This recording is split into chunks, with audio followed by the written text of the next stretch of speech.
The Tea Biz podcast delivers tea news that you need to know. A recap of the week's major headlines with commentary and cultural trends hosted by Dan Bolton.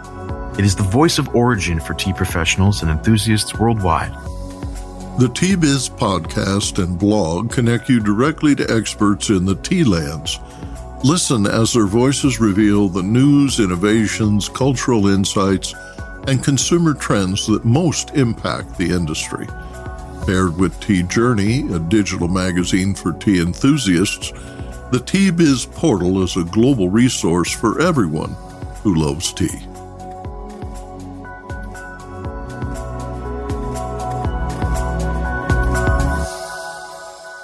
Hello, everyone.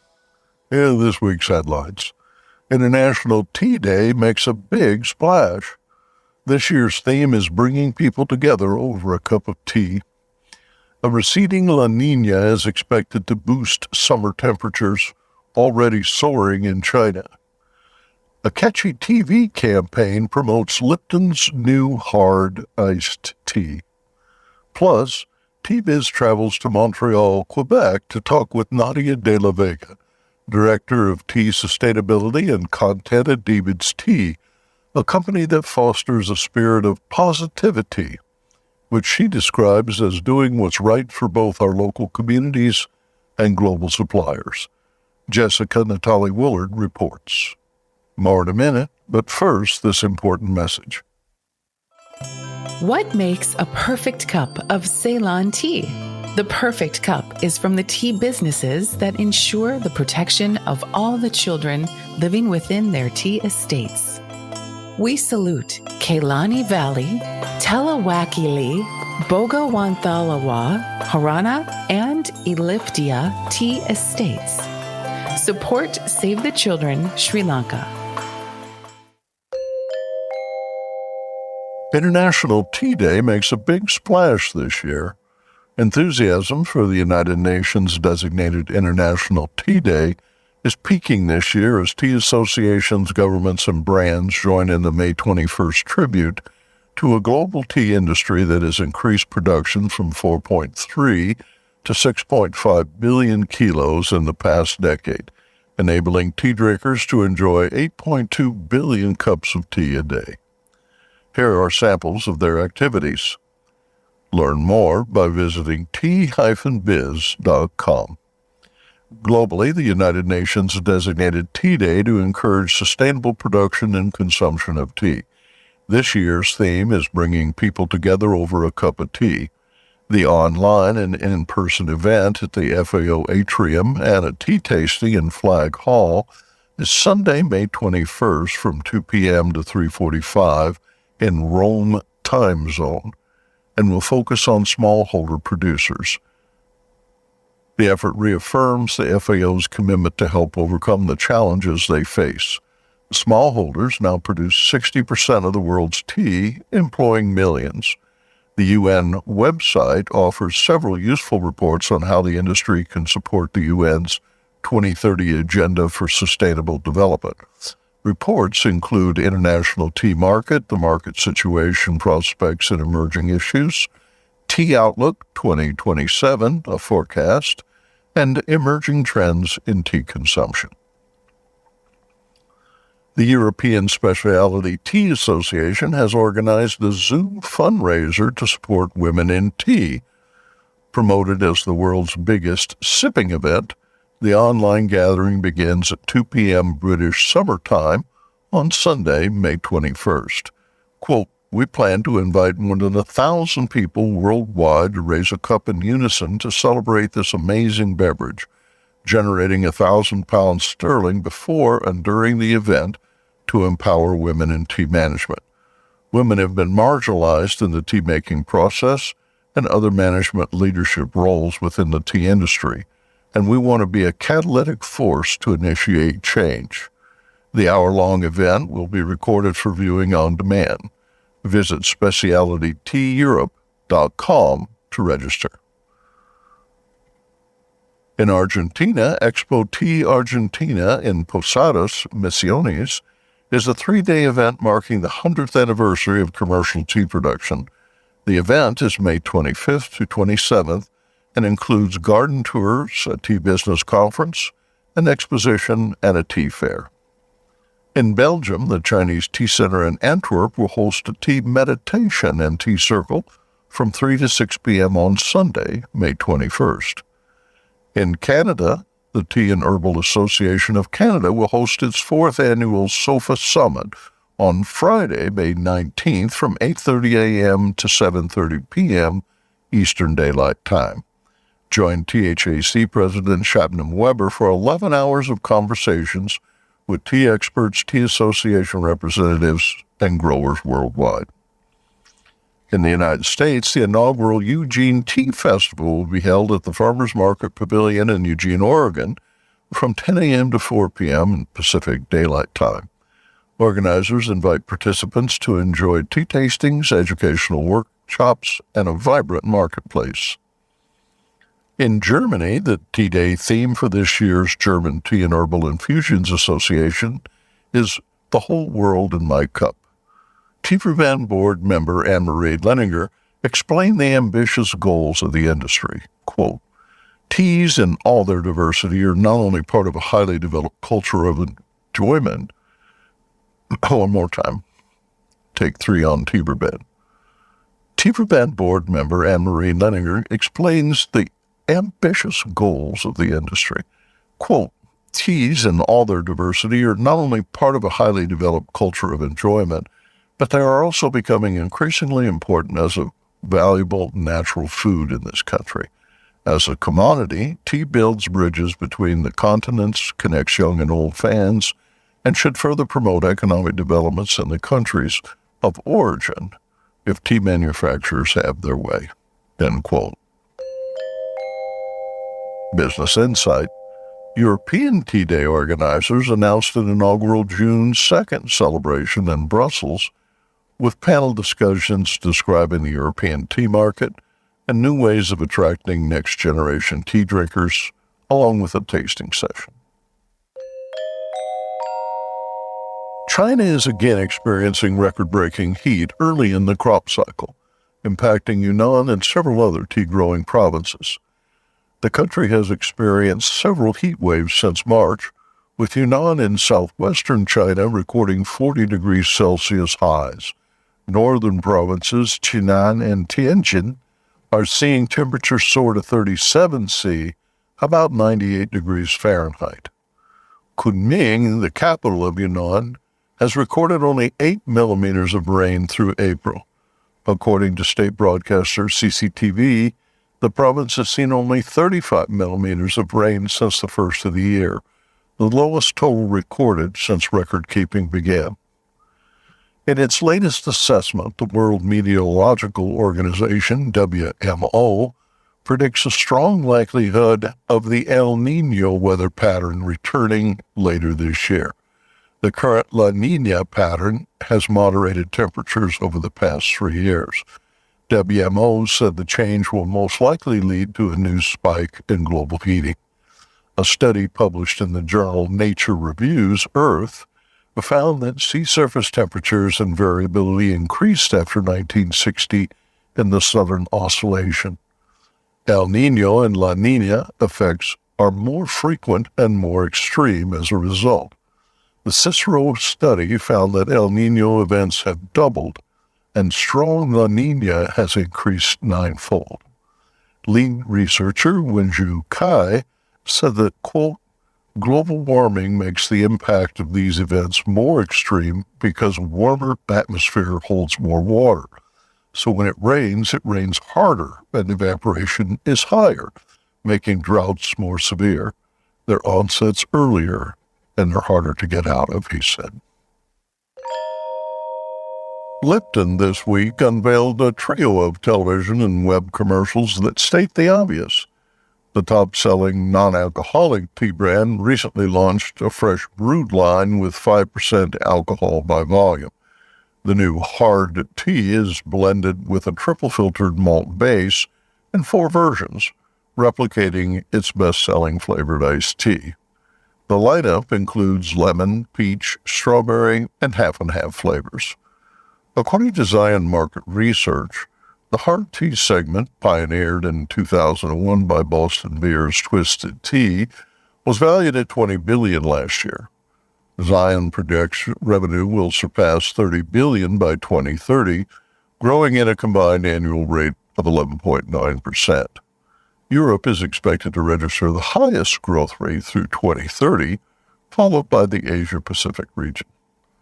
The television commercials created by the Agency Foundation depict situations in which actors are caught in humorous situations, such as a guest who arrives in a swimsuit and fins for a pool party at a billiard room. When given a can of the new tea, the actors exclaim, "Obviously." Brand director Lisa Tuxedo writes that, quote, "We created the recipe to make sure that the smooth, balanced flavor people love about Lipton iced tea came through. People will be surprised that a hard iced tea can be this delicious. It's a must-try," end quote.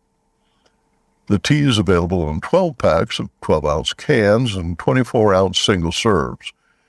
Competitors, including Twisted, sell for $15 to $18 for a 12-pack, $3 per 24-ounce can. Online prices were $18 for the Lipton 12-pack. A 12-pack of non-alcoholic Lipton iced tea sells for around $7, or roughly 50 to 60 cents per can. Arvinda Anantharaman in Bengaluru reports on tea auction prices for Sale 19.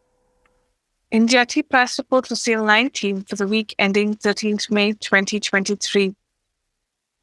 The dewars in the North Bengal are seeing an especially hard time this season with the drought-like situation. Gardens have had to turn to irrigation, and April saw a 10% decrease in production compared to last year. This, along with the increase in wages from June of last year and a depressed market, has brought severe losses to tea producers here. Green leaf prices that sold at 33 rupees per kilo last year are fetching half the price this time. Earlier this month, small tea growers in the dewars said the cost of production was around 20 rupees a kilo, but they were selling green leaf for 15 to 18 rupees per kilo. And the response from bottle leaf factories was that the quality of green leaf was poor. So last week, the Tea Board of India has constituted a 11-member committee to study the reasons for why the quality of green tea leaves has deteriorated, and they've been given 3 months to respond. In auction sale 19, Calcutta saw good demand for all tea grades. Western India topped the list of buyers for CTC leaf and dust. The prices were lower compared to last week, except for CTC leaf. Guwahati also saw fair demand, but lower prices than last week, although there were fewer outlots this week. And in the south, Cochin saw nearly 500,000 kilos of tea more than last week. Orthodox leaf continues to see good demand. Orthodox leaf in Kunur also continues to see good demand with a 98% sale volume. Exporters and internal buyers were both active for this grade. The dust market was also active, with Orthodox dust faring better than CTC. And in weather, rain and thunderstorm predicted in northeast Assam, and light to moderate rainfall likely in North Bengal, including Darjeeling and the dewars, and also in Kangra. The south will see dry weather. And now, a word from our sponsor. Hi, I'm Nish. I grew up in an organic tea farm and founded Nepal Tea Collective in 2016. Tea is not just a beverage for me, but a catalyst for social change, sustainably empowering hardworking artisans like my parents for the past 30 years. I'm on a mission to make the whole world aware of the goodness of Nepali teas and the good that comes from supporting growers in this remarkable land. If you haven't tasted Nepali teas yet, you're missing out. Our award-winning teas are making headlines. Find out why. Visit Nepal Tea Collective's website to get a free sample of this extraordinary taste of the Himalayas. That's nepalteacollective.com. Or just send me an email at nish, Nish, at nepalteacollective.com. Cheers.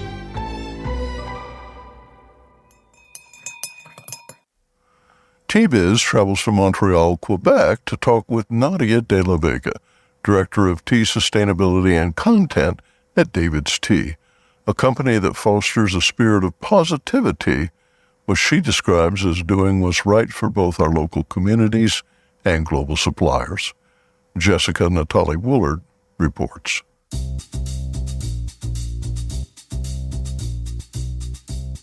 Cheerful packaging and bright aqua for a signature color have made David's Tea one of Canada's most recognizable tea brands.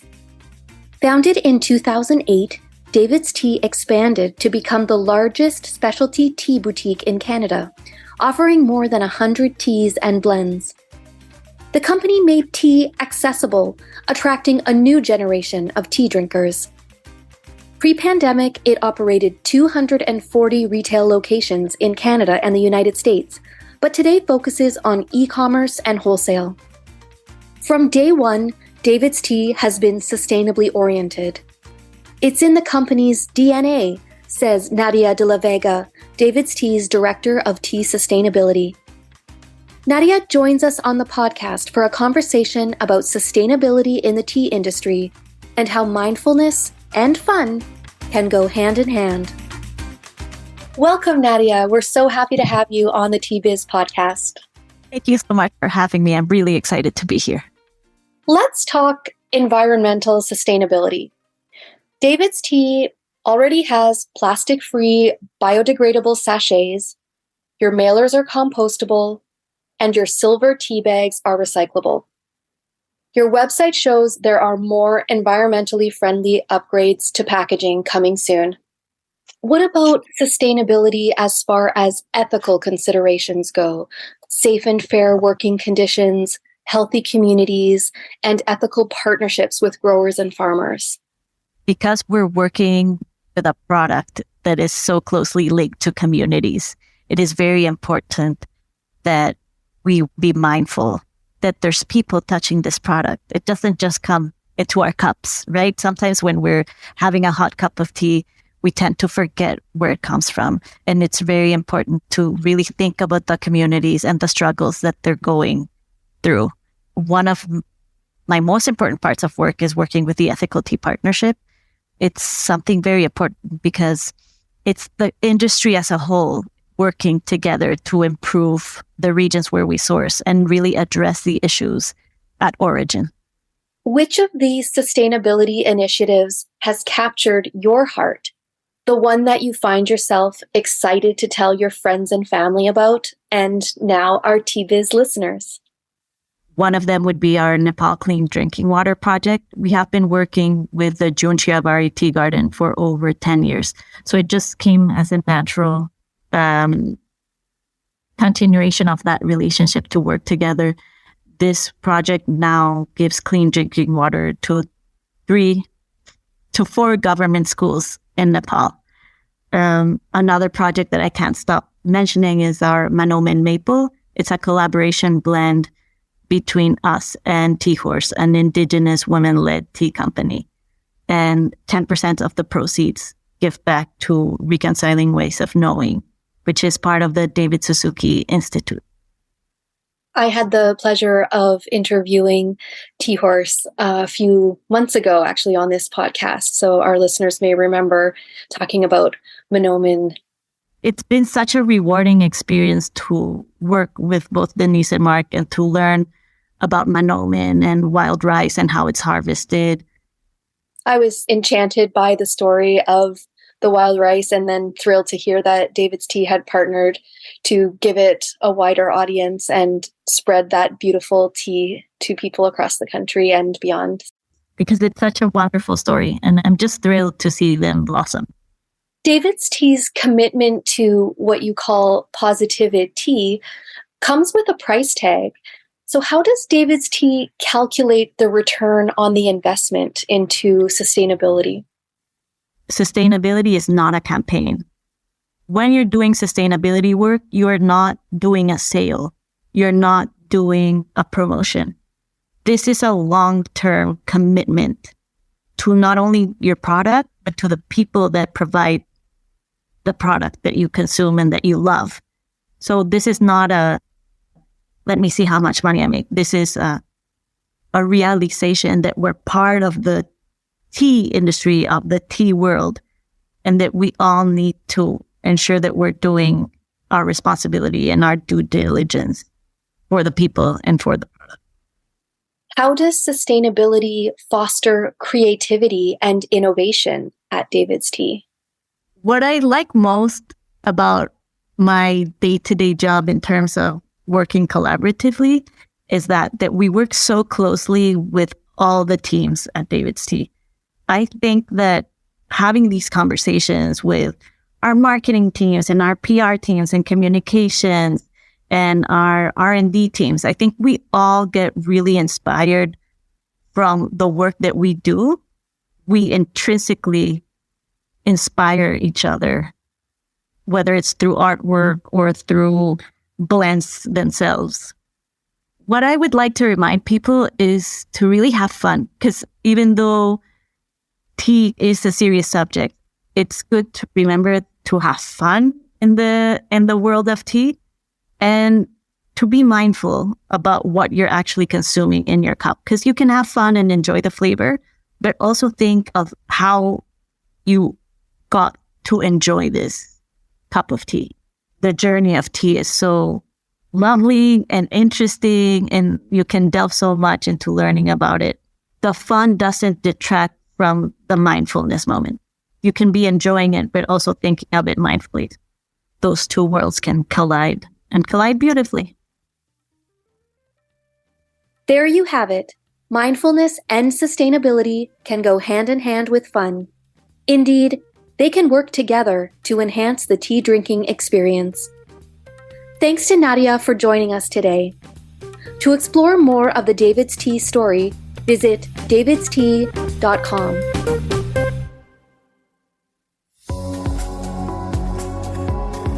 Intrigued by what you heard in today's podcast? Would you like to learn more from our global network of tea biz journalists and tea experts? Remember to visit the Tea Biz website for more comprehensive coverage. That's www.tea-biz.com. Thanks for listening. Farewell till next week.